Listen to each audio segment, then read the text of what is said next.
Hello everyone, আমি আকাশ। তো আজকে আমরা কোডফোর্সে একটি প্রবলেম সলভ করব, যেটির নাম হচ্ছে ক্যালকুলেটিং ফাংশন। সো এখানে ডেসক্রিপশনটা দেওয়া আছে, ডেসক্রিপশনটা আমি একটু পড়ে নিচ্ছি। For a positive integer n, let's define a function f। অর্থাৎ একটি পজিটিভ ইন্টিজার n এর জন্য আমাদের একটি ফাংশন তৈরি করতে হবে। যে ফাংশনটার কাজ কি হবে, এখানে ফাংশনটার কাজ কি হবে সেটা বর্ণনা দেওয়া আছে এখানে। সো বলছে যে function of n is equal to -1 + 2 -3 plus dot dot dot এবং n পর্যন্ত এটার সিরিজ আর কি চলবে। অর্থাৎ এই যে সিরিজটা দেখতে পাচ্ছি, এই সিরিজের ক্যালকুলেশনটাই বের করব হচ্ছে আমরা যে ফাংশনটা তৈরি করব, সেই ফাংশনটার কাজই হবে হচ্ছে এই সিরিজের ক্যালকুলেশনটা বের করা। সেখানে বলেই দিয়েছে যে your task is to calculate function of n for a given integer n। অর্থাৎ আমাদের যে ইনপুট ভ্যালুটা নিব n, ইনপুট ভ্যালু n যেটা নিব তার ক্যালকুলেশনটা হচ্ছে আমাদের বের করতে হবে। সো এখানে ইনপুট আমরা কি নেব, the single line contains the positive integer n, যেটা আমরা 1 থেকে 10⁻15 পর্যন্ত আমরা হচ্ছে n এর ভ্যালু আমরা ইনপুট নিতে পারবো। এবং আউটপুট আমরা কি করব, আউটপুট আসবে হচ্ছে function of n in a single line. আমাদের ফাংশন অফ n টা সিঙ্গেল লাইন আমাদেরকে প্রিন্ট করতে হবে। সো এখানে কিছু এক্সাম্পল দেওয়া আছে, যে এক্সাম্পল হচ্ছে যদি আমি কেউ 4 ইনপুট নেই তাহলে এখানে আউটপুট আসবে 2, কেউ যদি 5 ইনপুট নেয় তাহলে আউটপুট আসবে -3। এখানে একটা নোট দিয়ে দিয়েছে যে ফাংশনটা অ্যাকচুয়ালি কিভাবে কাজ করছে। যে ইনপুট যদি 4 হয় তাহলে এটা কিভাবে কাজ করছে, ক্যালকুলেশনটা কিভাবে করছে দেখুন এখানে, যে -1 + 2 -3 + 4, অর্থাৎ আউটপুট আসছে কি, ফাইনাল রেজাল্ট আসছে হচ্ছে 2। সো এখানে একটা জিনিস খেয়াল করুন, যে যেগুলা বেজোড় সংখ্যা আছে সেই বেজোড় সংখ্যার আগে কিন্তু মাইনাস আছে, আর যেগুলো জোড় সংখ্যা আছে সেই জোড় সংখ্যার আগে কি আছে, জোড় সংখ্যার আগে আছে হচ্ছে প্লাস। সো এটা ক্যালকুলেশন করলে এটা তো ছোট একটা সংখ্যা, সো ক্যালকুলেশন করে বুঝতেই পারছি এখানে আউটপুট আসবে 2। ঠিক একইভাবে যদি আমি ইনপুট 5 নিই তাহলে আউটপুট আসবে -3। এখানে ক্যালকুলেশনটা দেখলেই বুঝতে পারছেন যে কিভাবে ক্যালকুলেশনটা করছে। আমরা কিন্তু এই প্রবলেমটা লুপ দিয়ে সলভ করতে পারি অনেকটা। কিভাবে, যে যদি এরকম থাকে যে আমাদের n এর মান এখানে 4 আছে, তো আমাদের লুপটা চলবে হচ্ছে 4 পর্যন্ত, এবং যদি সংখ্যাটা 1 থেকে 4 পর্যন্ত আছে আমরা লুপটা চালাবো। যদি i এর মান যদি বেজোড় সংখ্যা হয় তাহলে তার সাথে -1 গুণ করব, i এর মান যদি জোড় সংখ্যা হয় তাহলে তার সাথে +1 গুণ করব, এবং এরপর কি করব, এটাকে প্রতিবার যখন লুপটা আমার চলবে i এর মান এক এক করে বাড়াবো এবং সামেশনের সাথে কি করব, এক এক করে যোগ করে দিব, তাহলে কিন্তু আমরা এই আউটপুটটা পেয়ে যেতে পারি। কিন্তু এখানে লুপ ইউজ করার ক্ষেত্রে একটি প্রবলেম আছে। প্রবলেমটা কি, এখানে দেখতে পাচ্ছি n এর মান কিন্তু আমরা 10⁻15 পর্যন্ত ইনপুট নিতে পারবো। তো সেই ক্ষেত্রে যদি 10⁻15 ইনপুট নেয়, তো সেই ক্ষেত্রে কিন্তু একটা প্রবলেম ফেস করতে হবে। যদি আমি লুপ ইউজ করি তাহলে কিন্তু আমরা, যদি সাপোজ মনে করুন যে কেউ 1 লক্ষ ইনপুট নিয়েছে, তো সেই ক্ষেত্রে কিন্তু আমাদের লুপটা 1 লক্ষ বার চালাইতে হবে। সো 1 লক্ষ বার যদি লুপ চালাই তাহলে কিন্তু আমাদের প্রোগ্রামটা ক্র্যাশ করবে। অর্থাৎ আমাদের যে টাইমটা আছে টাইমের মধ্যে কিন্তু আমাদের প্রোগ্রামটা রান করতে পারবে না। সো সেই ক্ষেত্রে লুপের ক্ষেত্রে আমাদের এখানে প্রবলেম আছে, তাই না? সো আমরা কি করতে পারি, আমরা কিন্তু সূত্র ইউজ করতে পারি। আমরা এর আগে সূত্র ইউজ করেছি, বা 8-9 বা তারও আগের ম্যাথে শিখেছি যে n-তম পদ কিভাবে বের করতে হয়, সিরিজের n-তম পদ কিভাবে, কোন সূত্রগুলো ইউজ করতে হয়, আমরা কিন্তু এইগুলো শিখেছি। তো আমরা যদি ওই সূত্রগুলোর কোনো একটা ইউজ করি তাহলে কিন্তু আমরা এই প্রবলেমগুলো সলভ করতে পারি। সো আমি আরেকটু হিন্ট দিয়ে দিচ্ছি। সাপোজ আমি যদি এটাকে একটু কপি করে নিয়ে আসি। সো এখানে দেখতে পাচ্ছি যে এখানে কিন্তু আমরা যদি এরকম কাজ করি, জোড়গুলো আলাদা করে ফেলি, এই যে 2, 4 এইগুলা যদি আলাদা করে ফেলি, এবং যে বেজোড় সংখ্যাগুলো আছে সেইগুলা যদি আলাদা করে ফেলি, এরপর জোড় সংখ্যাগুলো আমি যোগ করে ফেললাম। যেমন এখানে কি করতে পারি আমি, যে 2 + 4 = 6, এবং আর বাকি কি আছে, 1 + 3 + 5 = 9, রাইট? এখন আমরা কি করি, এই দুইটাকে যদি আমরা এই দুটার মধ্যে যদি কম্পেয়ার করি তাহলে আমরা কি আউটপুট পাচ্ছি, কি 3 পাচ্ছি, রাইট? এবং এটা জোড় না বেজোড়, আমাদের যে ইনপুট n এর মান কি ছিল, n এর মান ছিল কি, n এর মান ছিল হচ্ছে আমাদের বেজোড়। সো এর সাথে যদি আমি বেজোড় যেহেতু, সো আমি এর সাথে -1 যদি গুণ করে দিই তাহলে আমাদের আউটপুট কি আসবে, ফাইনালি আউটপুট আসবে হচ্ছে -3, রাইট? সো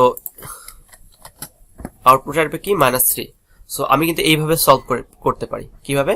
যে আমাদের জোড় যেগুলো আছে সেইগুলোকে আমি আলাদা করে ফেললাম, আমাদের বেজোড় যে সংখ্যাগুলো আছে সেইগুলোকেও আমি আলাদা করে ফেললাম, এবং তার মধ্যে দুটার মধ্যে কম্পেয়ার করলাম। আমাদের যে ইনপুট আউটপুট আসলো তার সাথে আমি যদি জোড় হয়, আমাদের সংখ্যাটা যদি n এর মানটা যদি জোড় হয় তাহলে তার সাথে আমি +1 গুণ করব। আর যদি সংখ্যাটা আমাদের এখানে n এর মান যেহেতু 5, সংখ্যাটা যদি n এর মান যদি 5 হয় তাহলে তার সাথে গুণ করব কি -1। তাহলে আমরা কিন্তু ফাইনাল আউটপুটটা পেয়ে যেতে পারি, রাইট? তো দেখি আমরা কিভাবে আমাদের প্রবলেমটা সলভ করতে পারি। আমরা এখানে এটাকে কমেন্ট আউট করে রাখি যেন আমাদের বুঝতে সুবিধা হয়। তো আমরা একটি ফাংশন তৈরি করব, যে ফাংশনটার কাজ হবে কি, যে এই সিরিজটাকে ক্যালকুলেট করা, রাইট? সো আমরা এখানে কি নেব, আমাদের আউটপুটটা কি আসবে? আমাদের আউটপুটটা আসবে কিন্তু ইন্টিজার ভ্যালু, রাইট? সো আমরা যেহেতু ফাংশন তৈরি করব, সো রিটার্ন ভ্যালু আসবে কি ইন্টিজার। এই ফাংশনের নাম দিচ্ছি ক্যাল ফাংশন, এরকম একটা নাম দিলাম। সো এইখানে আমাদের ইনপুট ভ্যালু কি নিবে? সো আমরা এখানে ফাংশন এটাকে ক্যালকুলেশন করার জন্য আমাদের লাগবে হচ্ছে কি ইনপুট ভ্যালু লাগবে কি, ইনপুট হচ্ছে আমাদের n, যেটা আমরা ইনপুট নিয়েছি সেটাকে আমাদের লাগবে হচ্ছে এখানে। আপনারা একটা জিনিস খেয়াল করুন, আমরা কিন্তু এখানে ইন্টিজার ভ্যালু নিচ্ছি, কিন্তু আমরা কিন্তু এখানে ইন্টিজার নিব না। কারণ কি? কারণটা হচ্ছে আমরা কিন্তু এখানে ইনপুট 10⁻15 পর্যন্ত নিতে পারি। সো সেই জন্য আমাদের এখানে নিতে হবে কি লং ইন্টিজার, যেন আমরা আমাদের আউটপুটটা ঠিকঠাক ভাবে কাজ করে। এবং এখানে আমাদের ইনপুট ভ্যালু আসবে কি long integer, okay fine. So প্রথমে আমরা চেক করব যে আমাদের যে ইনপুটটা নিয়েছি সেই ইনপুটটা জোড় নাকি বেজোড়। সো এই জন্য আমরা চেক করার জন্য কি করব, ইফ n কে 2 দ্বারা মড করব এবং এর ভাগশেষ যদি 0 হয় তাহলে আমি বুঝে ফেলছি যে আমার এটা হচ্ছে একটি জোড় সংখ্যা। আর যদি এলস যদি অন্য কিছু হয় তাহলে আমরা বুঝে ফেলছি কি এটা হচ্ছে একটি বেজোড় সংখ্যা আমরা ইনপুট নিয়েছি, রাইট? ওকে, সো আমরা পেয়ে গেলাম যে আমাদের ইনপুট জোড় নাকি বেজোড়। সো এখানে কিন্তু আমরা কাজ করেছি, যে কি কাজটা করেছি, যে আমাদের জোড়গুলোকে আলাদা করে ফেলেছি এবং বেজোড়গুলোকে আলাদা করে ফেলেছি, রাইট? সো এই কাজটা আমরা কিভাবে করতে পারি? এখন এখানে একটা জিনিস খেয়াল করে দেখুন, আমাদের টোটাল এখানে সংখ্যা আছে কতগুলা? এখানে সংখ্যা আছে টোটাল হচ্ছে 5টা, রাইট? এবং সংখ্যা আছে 5টা, এবং জোড় আছে হচ্ছে 2টা, বেজোড় আছে কিন্তু 3টা। আমি যদি সংখ্যা আরো বাড়াই, এখানে যদি আমি 6 দিই তাহলে এখন কি হচ্ছে? এখন হচ্ছে টোটাল সংখ্যা আছে 6টা, জোড় 3টা, বেজোড় 3টা। যদি 7 দিই তাহলে কি হচ্ছে?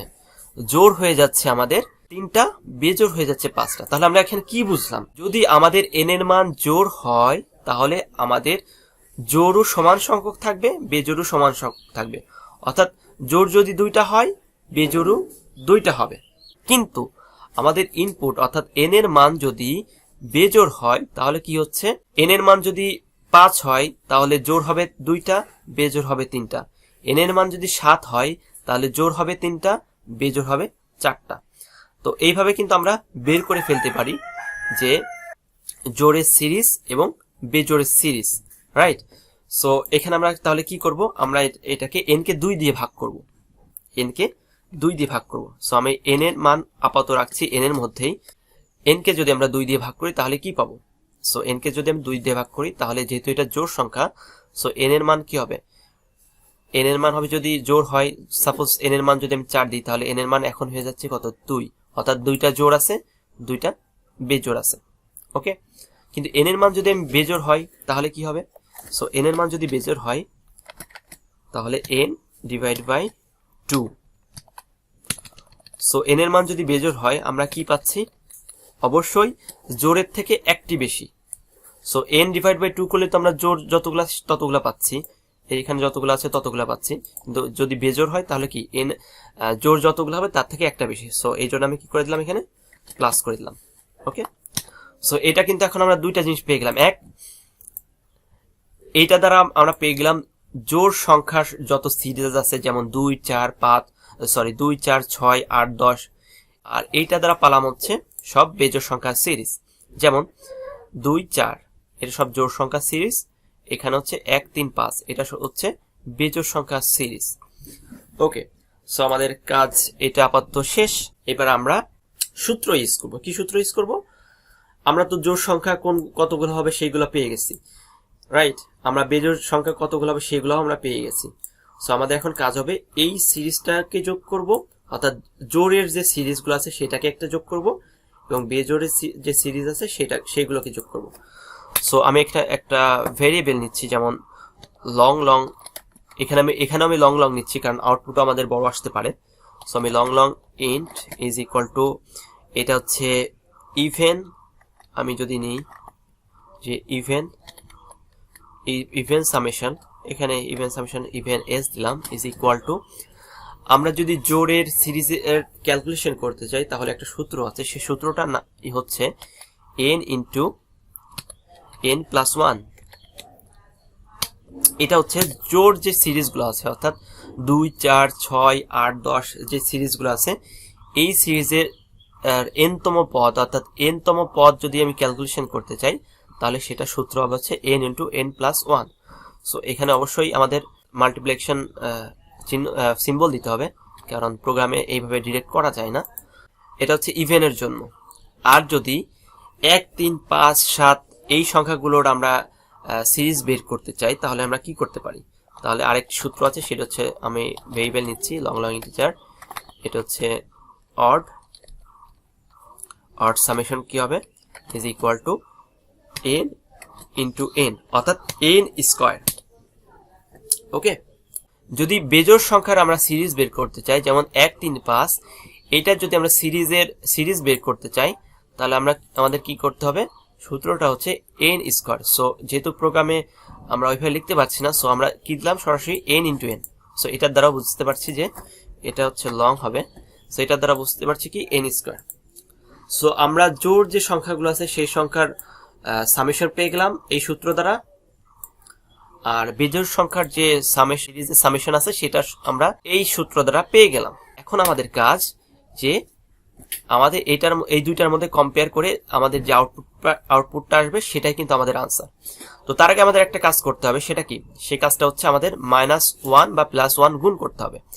সো এই জন্য আমরা একটা ফাংশন, এই জন্য আমরা একটা ভেরিয়েবল ইউজ করতে পারি, যেমন ইন্টিজার ইজ পজিটিভ, এটা কি পজিটিভ কিনা, ওকে, যে আমাদের আউটপুটটা পজিটিভ আসবে কিনা। সো আমি প্রথমে ধরে নিচ্ছি যে হ্যাঁ, আমাদের আউটপুট আসবে প্রথমে পজিটিভ। ওকে, সো পজিটিভ, ফাইন। তো পজিটিভটা নেগেটিভ কখন হবে? আমাদের আউটপুটটা নেগেটিভ কখন হবে? যখন কিনা আমাদের ইনপুট ভ্যালু, অর্থাৎ n এর মানটা যখন আমাদের অড হবে তখনই হচ্ছে আমাদের আউটপুটটা কিন্তু নেগেটিভ আসবে। ওকে, সো ইজ পজিটিভ ইকুয়াল, আমরা এখানে কি করে দেব? আমরা এখানে করে দেব কি -1 করে দেব। ওকে, ফাইন। এবং আমরা কি করব? এটাকে রিটার্ন করব। সো রিটার্ন আসবে কি? রিটার্ন ভ্যালু তো অবশ্যই লং লং ইন্টিজার আসবে, যেহেতু আমরা এখানে নিয়েছি লং লং ইন্টিজার। যে রিটার্ন কি করবে? সো রিটার্ন করবে কি? আমরা যে ইভেন নিয়েছিলাম, even S minus odd S, okay, এবং এর সাথে আমরা গুণ কি করব? এর সাথে আমরা গুণ করব হচ্ছে -1। ওকে, সো আশা করি আমাদের ফাংশনটা তৈরি হয়ে গেছে, ক্যালকুলেট ফাংশন। সো এই ফাংশনটা আমরা তৈরি করে ফেললাম। এখন আমরা আমাদের মেইন ফাংশনে চলে যাই। মেইন ফাংশনে আমাদের ইনপুট নেব কি? লং লং একটা ইন্টিজার হচ্ছে আমরা ইনপুট নেব, long long integer n input নেব, এবং এটা আছে cin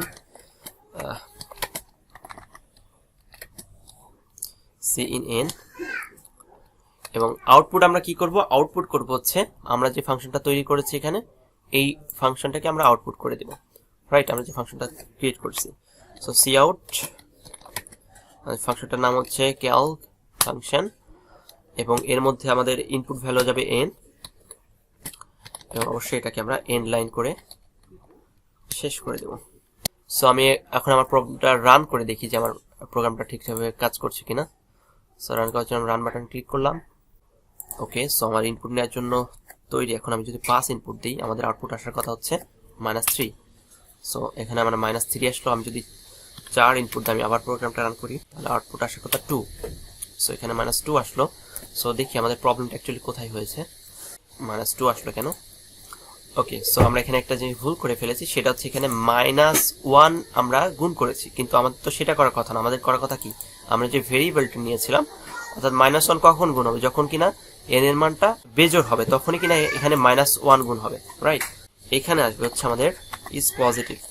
যদি এটা যদি বেজোড় হয় তাহলে এখানে -1 থাকবে, আর যদি জোড় হয় তাহলে এখানে +1 থাকবে। সো আমি আবার প্রোগ্রামটা আবার রান করি, দেখি।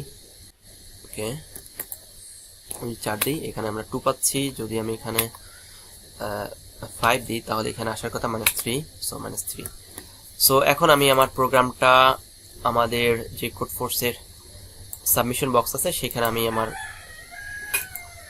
প্রোগ্রামটা আপলোড করব এবং দেখব যে আমার প্রোগ্রামটা অ্যাকসেপ্ট করে কিনা। আপলোড করব। সো আমার প্রোগ্রামটা আছে হচ্ছে এখানে। সো main.cpp যে ফাইলটা আছে, সেই ফাইলটা আমি আপলোড করব।